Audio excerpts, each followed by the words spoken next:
Bula. Do you want to learn a new method for making kava? Do you want some additional tips on how to make your kava stronger? Well, if you're like me, I'm sure you do. And today I'll share a new method which is fast, efficient, and it'll help you make a really strong kava. Welcome to Kava Shot. Today I'll show you how to make kava using the third of the three methods. Today we'll be using the Alu Ball, and this is the Shake It episode of Kava Shot. This is what you'll need. You'll need an Alu Ball, which you can get on Amazon. You'll need your favorite kava. Today we're using Tui kava, medium grind, traditional pounded from Fiji. As you can see, I've already pre-measured out 2 tablespoons, which is about 10 grams. You'll need hot water. We'll be using water around 120 degrees today. And if you want to increase the strength of your kava, you'll need almond milk, coconut milk, or whole milk. Skim milk won't work. And you'll need your favorite drinking tumbler.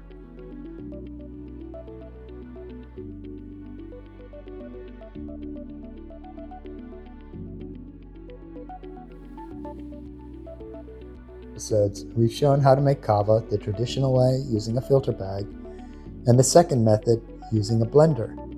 Today we'll be using the Alu Ball and shaker, and you can get these on Amazon. At first I thought this was a pretty gimmicky product, but after using it several times, I'm pretty impressed with how it works. I've used it with both traditional grind and micronized products. You don't really need it for micronized, but I think a little shaking helps work wonders with getting the kava lactones out of the kava. I think the key to this ball is the 75 micron mesh, which is recommended in kava filter bags for making kava the traditional way. It lets the microparticles through the filters, but filters out the larger particles.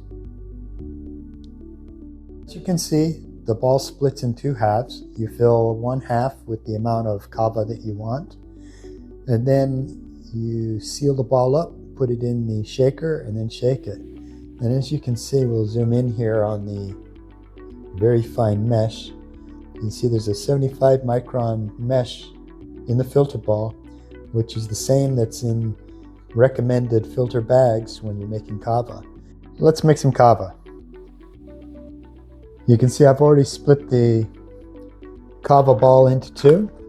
And generally what I like to do is I like to put the part that I'm going to fill into the cover. That way if there's any really small microparticles, they'll actually fall into the cover, and then I'll just put the cover on top of the shaker.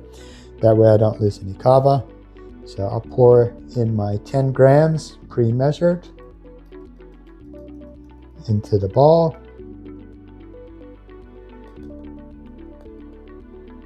Okay, so something to be aware of is, see, I didn't pour it so well, so I got some on the side of the ball here. You want to make sure that you get any of that excess powder off the ball, because you don't want it to get into the threads. See, these threads are really, really fine. It takes a little effort to line them up correctly. You can see that some of the powder fell into the lid, which is perfect since I'll be putting that on the shaker. And then trying to line this up. This is the hardest part about using this ball. Trying to get those threads lined up perfectly so that you can screw the ball together. Generally I have a little more issue than doing this. I think bigger threads would probably be the only improvement I'd make to the ball. You can also see that I've heated my water. It started to cool down a bit. It was at 119 degrees. It's sitting on a cold countertop, so it's dropping. So what I'll do then is I will just put the ball into the shaker. I'll empty my water in.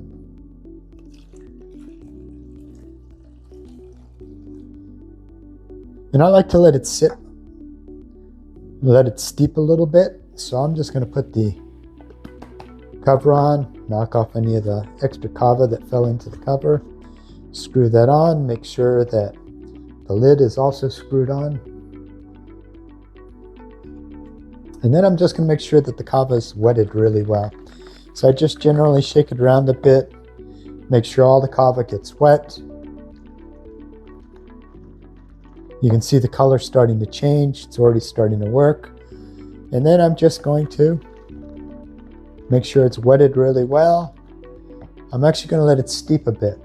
So I'll let that steep for about 3 to 5 minutes. That way the heat from the hot water will start loosening up the kava lactones and helping release those. And then we'll go on to the next step.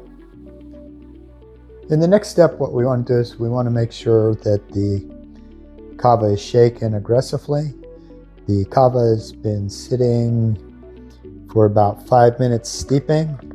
I've been giving it some little shakes every now and then just to make sure that all the kava is very wet. And now we're just going to shake it. And generally I shake it vigorously for 1 to 2 minutes. The longer you do it, the better, the more kava lactones that are released. Some people say, hey, do 300 shakes, but I think timing is a little better. So anywhere from 1 to 2 minutes. I like to go a little longer. So you just grab that and you just shake it vigorously. And you just do this, and you can switch hands if your hand gets tired, right? You can actually take little breaks if you want, but generally you're going to want to go for 2 to 3 minutes of shaking. So I will be right back after I shake it for 2 to 3 minutes.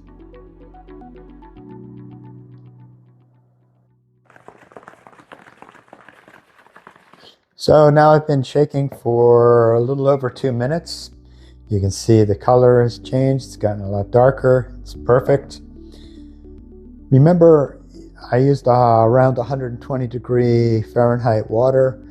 One thing to keep in mind is you don't ever want to use boiling water. You never really want to go above 130 degrees Fahrenheit. If you go above 133 or 130 degrees, at 140 degrees, the kava lactones will start breaking down, so you'll basically be making just a warm drink with no real great effects. So keep it around 120. If you remember, if you're making it by hand, you probably want it around 105 degrees. That way you can work it with your hand in the very first method that we covered. Blender method, you definitely want to put it around 120 degrees also to help release those kava lactones. Now that I've been shaking it for several minutes, what I'm going to do is I am going to add a splash of almond milk. You can use coconut milk if you want. You can use whole milk. And basically the fat in the milks will attach to the kava lactones. It'll help draw it out of the kava. So you end up with a much more powerful drink. Then I'm just going to give it a couple more shakes.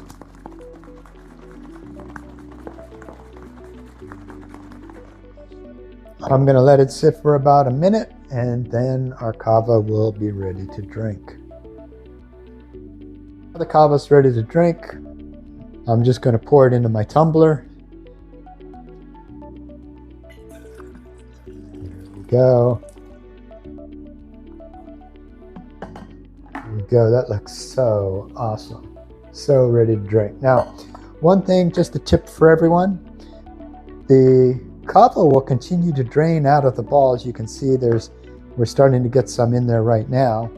And generally, you shake it a little bit. If you shake it a little bit, it'll actually help pull some more kava out of all of the brines. And if you just let it sit there for another minute or so, even more will come out. You can just keep pouring it into your cup. And remember, every last bit of kava you can drink, the better the effects you'll get. See, you can see even more is coming out now. And I generally do that for let it sit for a minute, right? Shake it a little bit, and even more kava will come out. It just helps make my drink a little more powerful.